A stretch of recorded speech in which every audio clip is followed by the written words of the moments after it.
High, আজকে share করবো একটা দাওয়াত ব্লগ। ঈদের মধ্যে একটা বেড়ানোর পার্ট বা মেহমান না আসলে না ঈদ মনে হয় না, তাই না? সেদিন হচ্ছে আমার আন্টিরা এসেছিলো আমাদের বাসায়। আন্টিদের অনেক আগে দাওয়াত করা হয়েছে, কিন্তু আন্টিরা গ্রামে চলে গিয়েছিল, এর জন্য আসতে পারেনি। সেদিন হুট করে ফোন করে বলল যে আসবে, আন্টিরা এসেছে ঢাকায়। তো আমরা তো অনেক খুশি হয়ে গিয়েছি, না মেহমান আসবে, ভালো হবে, আবার একটু গল্প গুজব হবে বা ঈদ ভাইবটা থাকবে। আমার আম্মুর হাতে ডিমের কোরমাটা হচ্ছে খুব বেশি মজা হয়, সবাই খুব বেশি পছন্দ করে, সবাই জিজ্ঞাসা করে রেসিপি কী এরকম। তো আমরা চাই যে কোনো মেহমান আসলে যেন একটু সকাল সকাল আসে, তাহলে হচ্ছে অনেক বেশি সময় পাওয়া যায়। কিন্তু মেহমান আসতে আসতে আমাদের সেই দুপুর 2টা পার করে ফেলছে। যেহেতু আমাদের বাসার সবার খুব ভর্তা পছন্দ, এর জন্য অনেকগুলো ভর্তা করেছিল, ঈদ জন্য হচ্ছে সেমাই করেছিল। আর হচ্ছে আমার আম্মু ওই দিন সব কিছু ঝাল করে রান্না করে ফেলছে। আম্মু এরপর সারাদিন রিগ্রেট ফিল করছে, কেন হচ্ছে মিষ্টি কিছু করেনি বা কেন হচ্ছে রোস্ট টাইপ কিছু করেনি। এর জন্য আমাদের বাসার সবার এখন পেস্ট্রি থেকে হচ্ছে এই পাউন্ড কেকটা বেশি পছন্দ। সবাই এত বেশি পাউন্ড কেকটা পছন্দ করে, ছোট থেকে বড় সবাই।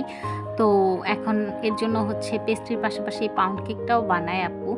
আর হচ্ছে ওই দিন সব আমার এত বেশি পছন্দের আইটেম ছিল, যেমন পিঠার মধ্যে আমার হচ্ছে চিতই আর পাটিসাপটা ফেভারেট। এর মধ্যে হচ্ছে পাটিসাপটাটা ওই দিন বানিয়েছিল, সবাই কাজকর্ম করছিল, আর আমি হচ্ছে ফ্রেশ হয়ে রেডি হয়ে ওয়েট করছিলাম কেন আসে না। আমি চাই সকাল সকাল এসে পড়ুক, ভাল লাগবে, কিন্তু এত লেট করছে ওনারা আসতে। এরপরে হচ্ছে আমরা সব কিছু সাজিয়ে টাজিয়ে রেখেছি টেবিলে। আমাদের ডাইনিং টেবিলে হচ্ছে একটুও সানলাইট আসে না, কোনো লাইট এত বেশি কম, এর জন্য আমরা ক্যান্ডেলও দিয়েছি। ক্যান্ডেলগুলো এত কিউট সুন্দর লাগছিল, এগুলোও কিন্তু আমার আপু বানিয়েছে। এরপরেই তো সব কিছু সাজানো গোজানো শেষ, আমরা হচ্ছে অপেক্ষা করছিলাম অনেক সময় ধরে।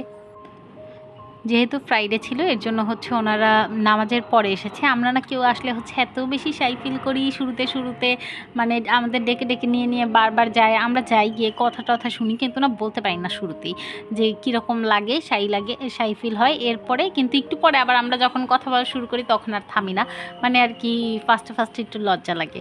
আন্টিরাও হচ্ছে অনেক কিছু নিয়ে এসেছে, আমরা এরপরে বসে অনেক গল্প করলাম। এই তো সেই টাটা বাই বাই।